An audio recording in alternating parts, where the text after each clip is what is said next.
La tortura se ha convertido en el mejor ministro del régimen de Nicolás Maduro. Eso decía el diputado Rodney Mantilla. Esta es la realidad política de Venezuela. Para hablar de esto quiero saludar en esta parte del programa a Daniel Barnaghi, él es doctor en Ciencias Políticas y profesor titular de la Universidad Simón Bolívar en Caracas. Daniel, buena tarde, gracias por acompañarnos. Muy buenas tardes y feliz cumpleaños por su reciente onomástico. Gracias, Daniel. La realidad política es la que acabamos de escuchar en esta nota. Es una realidad política que va paralelo a lo que fue este intento de diálogo. Digo intento porque ya llegamos a donde muchos supusimos que iba a llegar, a que la oposición se levantara de la mesa por incumplimiento por parte del gobierno. ¿Tiene esto que ver con estas cifras de encuestas que han comenzado a circular? Unas dicen que el 50%, unas dicen que algo más, de insatisfacción por parte de los venezolanos por el quehacer de la Mesa de la Unidad Democrática. Bueno, efectivamente el tema del diálogo se planteó de alguna forma para recuperar un derecho constitucional clarísimamente establecido en nuestra Carta Magna, que era la posibilidad de hacer un referéndum revocatorio a través del cual se iba a evaluar la gestión del presidente, y el Consejo Nacional Electoral había puesto una inmensa cantidad de trabas, y la idea de ese diálogo era restituir ese derecho, garantizar otro conjunto de derechos de la sociedad venezolana, pero de alguna manera la misma sociedad ya está muy clara en que el gobierno lo único que busca es preservar el poder. Si el gobierno busca preservar el poder, entonces, bueno, ese diálogo que buscaba por parte de la oposición la realización de este referéndum revocatorio, simplemente se sabía que no iba a conducir a un buen derrotero. Entonces, esas encuestas lo único que reflejan es la profunda insatisfacción del venezolano con respecto a los dos bandos que lideran la política nacional. Por un lado, a la oposición, que no tuvo una estrategia política alternativa, y por supuesto el gobierno, que ha llevado a la sociedad venezolana a un estadio de miseria. Ahora, Daniel, ¿por qué?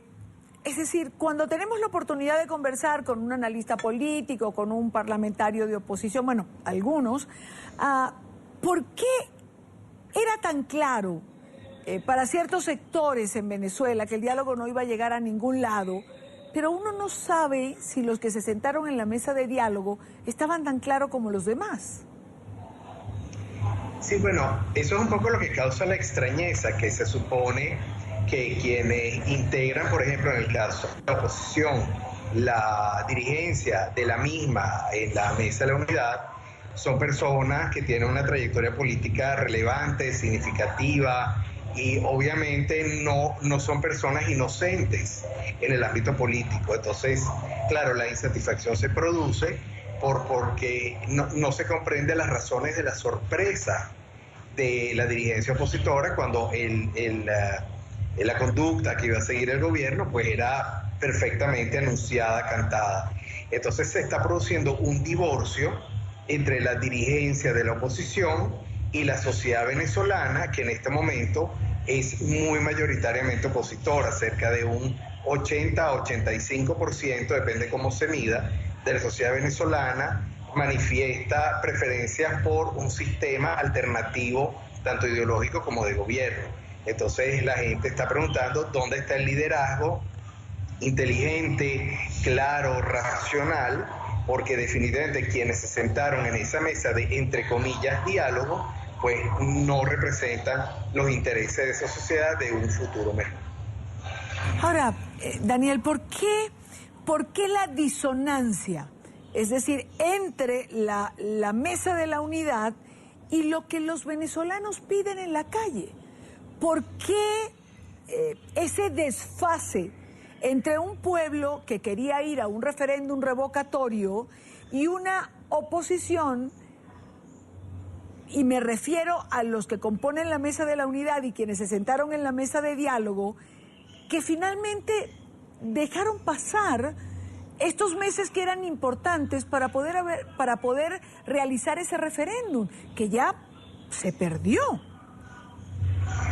Sí, bueno, el referéndum sí está definitivamente perdido y justamente lo que usted plantea es exactamente lo que genera y además en la historia de la sociedad, no solo en el caso venezolano en este momento, sino a lo largo de toda la historia, cuando se producen estos quiebres entre las élites y sus representados, tienden a surgir de manera bastante violenta alternativas para reclamar los derechos que de alguna manera fueron conculcados, por un lado, por un gobierno sordo ante las necesidades, pero por el otro lado, ante una dirigencia opositora que, si bien yo no podría afirmar que a título individual son sordos o desconocen la realidad, estoy muy seguro, simplemente que la forma, la estrategia de buscar soluciones y alternativas no representa el verdadero sentimiento de esa gran sociedad venezolana. La dirigencia de la oposición se centró mucho, y es sumamente importante, yo lo admito, tanto desde el punto de vista ético como jurídico, la liberación de los presos políticos. Pero hay, digamos, unos 200 presos políticos, pero hay unos 30 millones de venezolanos presos en sus distintos grados de miseria.